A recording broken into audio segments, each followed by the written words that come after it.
Jeudi 31 octobre, les derniers matchs de poule. Burkina-Costa Rica, journée de vérité pour les Burkinabés. Ça passe ou ça casse.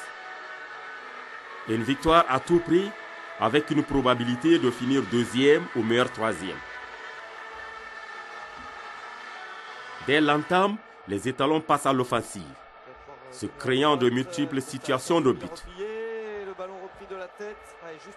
La délivrance viendra de Mohamed Issouf Zindad Zungrana. La qualification possible. Attention à cette attaque. Il n'y a pas de position de hors-jeu. Énorme opportunité, l'ouverture du score. L'ouverture du score pour le Burkina Faso. Le but, et on pouvait penser peut-être à un hors-jeu. Il était tellement seul. Mais non, il était couvert.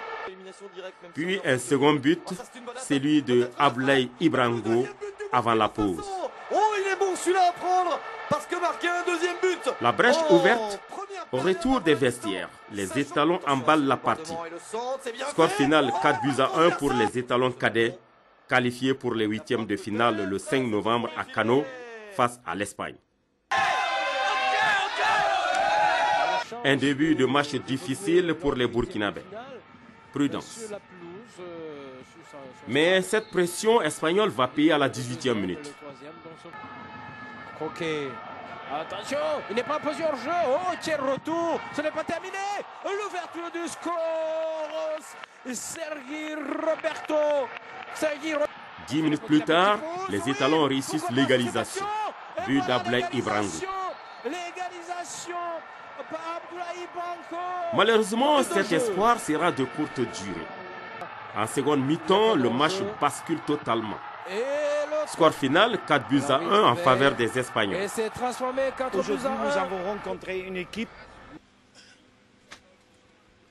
C'est dans la douleur que les cadets burkinabés sont arrivés à Enugu au Nigeria. À l'accueil, un émissaire du ministère des Sports et des Loisirs, parti comme précurseur, question de baliser le terrain.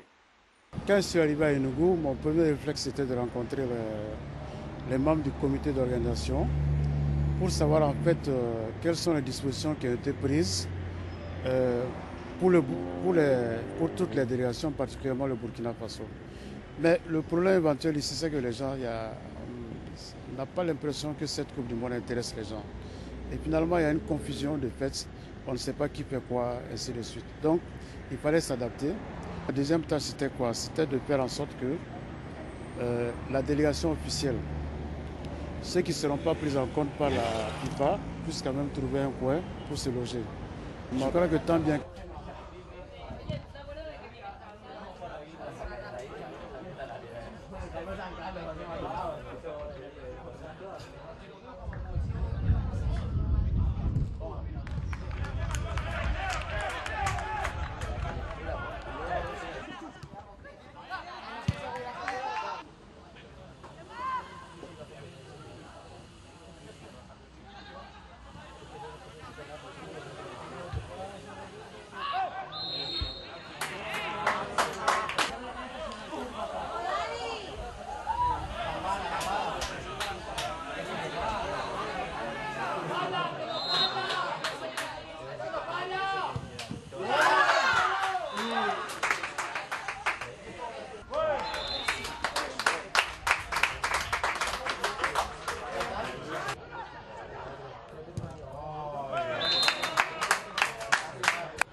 Jouer de la part des Burkinabés qui font circuler la balle, c'est tout à fait normal parce que quand on mène au score 4-0, il faut mettre la manière encore plus. Alors que Suleiman, la balle ne sort pas. Suleiman, qu'est-ce qu'il va faire? Et le cinquième but, très bien joué de la part de Suleiman. Après une très bonne série de Burkinabés, les Burkinabés qui sont en train de faire une très grande démonstration ici face au Villarreal FC. Le score le plus lourd depuis Youmassou Clément ne réussit pas son contrôle. Et la remise en jeu sera pour les Espagnols. qui arrive à contenir pour le moment les attaques burkinabé. Ibrango, qu'est-ce qu'on va faire? La frappe d'Ibrango et c'est le but.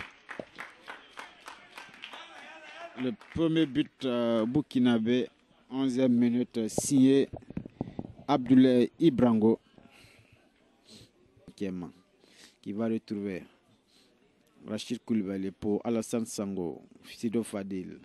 Le petit jeu côté burkinabé. On essaie de gérer cet avantage. Alors que Ibrango est parti. Ibrango pour Lookman et le gardien Arnaud Bambara qui marque le deuxième.